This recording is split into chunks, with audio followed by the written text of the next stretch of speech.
الجميل الكابتن نصر ابراهيم، ولقطات يعني نتمنى ان احنا نكون بنقدم له حاجه او جزء بسيط جدا لتشريفه لينا النهارده في البرنامج في الاستديو. بنتواصل ايضا مع الدكتور بسام النساج استشاري العلاج الطبيعي جامعه القاهره. هنكمل كابتن طبعا، بس ناخد التليفون ده. الو الو، عليكم السلام ورحمه الله وبركاته. اهلا بيك الاستاذ اشرف نور، مدير تحرير المصري الاسبوعي. اهلا بيك. اهلا بحضرتك. اهلا بحضرتك. اولا انا بحييك ان انت قدرت تقنع كابتن نصر ابراهيم ظروف الاعلام. الراجل ده مقصر في حق نفسه قبل من حقنا احنا. يعني هو المفروض احنا من حقنا عليه ان احنا نعرف اخباره ونتابعه وكلام من ده، ولكن هو مقصر في حقنا وفي حق نفسه اكتر ان هو بعيد عن الاعلام. انا ما اعرفش انت حضرتك قدرت تقنعه ازاي. واضح ان هو يعني في صله حب بقى ما بينهم يعني. لكن انا متفق تماما مع الكابتن نصر في اللي قاله. ويمكن احنا في الحلقه مع بعض انا قبل كده قلت لحضرتك كابتن جمال ان المنظومه الرياضيه هي الاشكال اتغيرت، بس شالوا فلان جابوا ابن اخوه او شالوا فلان جابوا اخوه. يعني هي المنظومه هي باستثناء بس الراجل المحترم الكابتن عامر الفاروق. فيما عدا ذلك المنظومه الرياضيه كما هي. تمام. فانا بقول للكابتن نصر ما تزعلش، هو البقاء للاصلح دايما. معلش النهارده بيطلع زي ما الكابتن جمال بيقول في اللي لعب تايم ونص خد مليون جنيه، برضه في مدرب طلع من الملعب لبس التيشيرت بتاع الكابتنه ونزل يكتشف، مع ان ده لعيب مش كل لعيب كوره كويس يعرف يكتشف. تمام. ولكن فين هم النهارده؟ ناشئ بيروح يعمل موسم بتاعه وبعد كده بيختفي تاني. ولكن البقاء للاصلح. ولكن يا كابتن نصر انت عليك اساس ان انت لازم تقرب للاعلام شويه، ودي ما فيهاش عيب. لازم الناس تبقى عارفه اخبارك، لازم ان احنا يبقى في تواصل ما بيننا وبين كل جيلكم يا كابتن. في شباب النهارده ما يعرفوش الجيل ده. في لعيبه تقال جدا مش معروفين الشباب الصغيره النهارده، ان انتوا بعاد. وده يا جماعه ما فيهاش رياء اما انتوا تبقوا قريبين للاعلام وده حقكم. ده اقل حق ليكم علينا كاعلاميين ان ده يتقدم لكم. فانا متفق معاك، ولكن ليا طلب عندك ان انت برضه قرب للاعلام شويه واظهر شويه يا كابتن. ان شاء الله ان شاء الله. انا بقى مختلف مع دكتور بسام هو بيقول ان هو بيعكس على الاعلام في الاحداث اللي دايره. الاعلام بينقل خبر يا دكتور. يعني انا معاك ان في بعض القنوات بيبقى يعني الموضوع فيها زياده شويه، ولكن الاعلام بينقل الحدث زي ما هو. تمام. لو في مشاغبات في الشارع لازم نظهرها كده. واخد بالك؟ يمكن انا ببقى متوتر، انا شخصيا مش بقى في بيتي ببقى متوتر اما بشوف الاحداث، ولكن لازم يتنقل. تمام. فانا معلش يعني كابتن اشرف هو يقصد ان في بعض القنوات بتضخم الحدث يعني. اصل الكلمه دي بقت تساعدنا جدا يا كابتن. ما هو كابتن نصر ابراهيم لو حضرتك متابع الحلقه من بدري، كابتن نصر ابراهيم قال ان هو كان سمع اشاعات يعني بترهب او بتعمل ترهيب عند قطاع عريض من البشر ان هم بيخافوا يخرجوا، فهو لما ركب المترو وجه مشي في الشارع كل شيء جميل يعني. بس بالفعل النهارده كان في مشكله في المترو قبل الكابتن جمال، قبل الكابتن نصر ما يجي عند حضرتك وحاجه بسيطه. كان في مشكله في المترو ولكن الحمد لله اتحلت سريعا.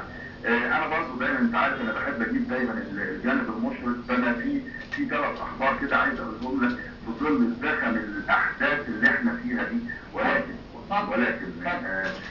مثلا انا بحيي نادي الاهلي اللي نظم دوره كره اليد لمواليد 2002 على اعلى مستوى.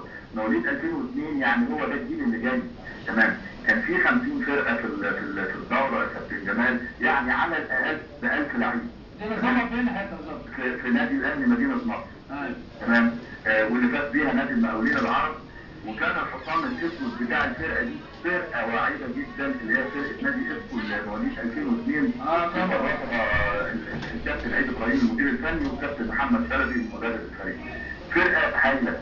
ولكن في المجمل انت طالع بدوره في منتهى الروعه. كان الناس انا لاحظت ده كابتن جمال من جوه الملعب، الناس بتيجي سواء لجنه الحكام وسواء المنظمين بيجروا في الملاعب عشان ينجحوا البطوله باي شكل. في ظل اللي احنا فيه ده كله، ولكن في بارقه امل. لو انت تفتكر وانا معاك في الاستوديو قلت لك ان شاء الله الدوري راجع، وكان برضه نادي دجله سبورتنج كان منظم بطوله كره القدم، قلت لك ولا حضرتك اللي قلت دي بارقه امل لرجوع البطوله، وكان واخدها على عاتقه رئيس النادي العميد خالد مصطفى، واخد بالك. فدي جوانب برضه ايجابيه. الجانب الاجمل اجمل ما شفت الصراحه من 3 ايام يا كابتن جمال، كان في ماتش في الدوري ما بين نادي انبي ونادي الداخليه لمواليد 99. تمام. بعد 40 ثانيه فقط من المباراه اتصاب الجول بتاع الداخليه اصابه جامده جدا، الملعب وقف 40 دقيقه تقريبا، وخدوا الولد ودوه المستشفى، وبدا الحكم استئناف الماتش. كانت لعيبه الداخليه منهاره تماما. فوجئنا بصراحه يعني بكل الاحترام فعلا بنرفع قطاعات النادي بكل احترام، لقينا الجهاز الفني لنادي انبي بيتجه لجهاز فني الداخليه وبيعرضوا عليهم، قالوا لهم يا جماعه احنا على استعداد ان احنا ما نكملش الماتش، لعبتكم منهاره ومعكوش جول تاني، احنا على اتم استعداد دلوقتي ما نكملش الماتش.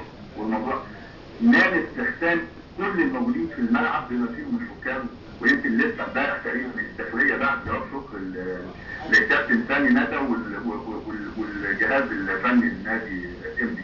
فبصراحه حاجه في منتهى الرقي وحاجه في منتهى الروعه. الاخلاق الرياضيه اللي احنا طبعا نتمنى انها تسود كل ملاعب مصر تاني. بصراحه حاجه في منتهى الشياكه، مع العلم ان الماتش ده يفرق مع نادي انبي ونادي الداخليه، يعني نادي انبي كان لو خد ال3 بونت يفرقوا معاه على الداخليه ويركب على الداخليه، ولكن مع ذلك لا، كان كابتن ثاني ندى ولا كابتن طارق عبد الله ولا كابتن امام محمدين، كل الناس بصراحه منظومه رائعه في نادي انبي رفضت انها تكمل، وشايفه لعيبه صغيرين مواليد 99 لعيبه منهاره رفضوا.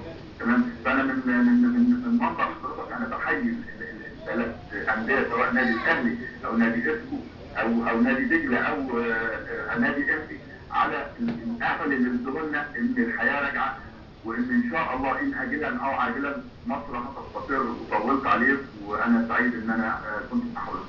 استاذ اشرف نور مدير تحرير مصر الاسبوعي، احنا بنشكرك شكرا جزيلا على المداخله اللي اسست بيها البرنامج، واحنا طبعا مش اقل من ان احنا نضم صوتنا لصوتك انا وكابتن ناصر ابراهيم نجم مصر والزمالك والدكتور بسام السادس الشارع العام فريق جامعه القاهره، بنقول كل الشكر للنادي الاهلي بتنظيمه للبطوله الكبيره للناشئين في كره اليد، كل الشكر للنادي اسكو، كل الشكر لوادي دجله، وشكر خاص مننا جميعا ومن اسره البرنامج والاستديو نادي انبي والجهاز الفني وعلى راسهم الكابتن امام محمدين طبعا رمز من رموز الرياضه في مصر، على الموقف الجميل اللي نتمنى يعني يحظوا كل الرياضيين في مصر ان هم بيعرضوا الانسحاب من المباراه رغم احتياجهم لل3 بونت، ولكن دائما الروح الرياضيه بتبقى اعلى واسمى. بنشكرك شكرا جزيلا وبنوجه الشكر ايضا للكابتن امام محمدين. كابتن نصر دلوقتي انت لما اخذت الفلوس وجبت شقه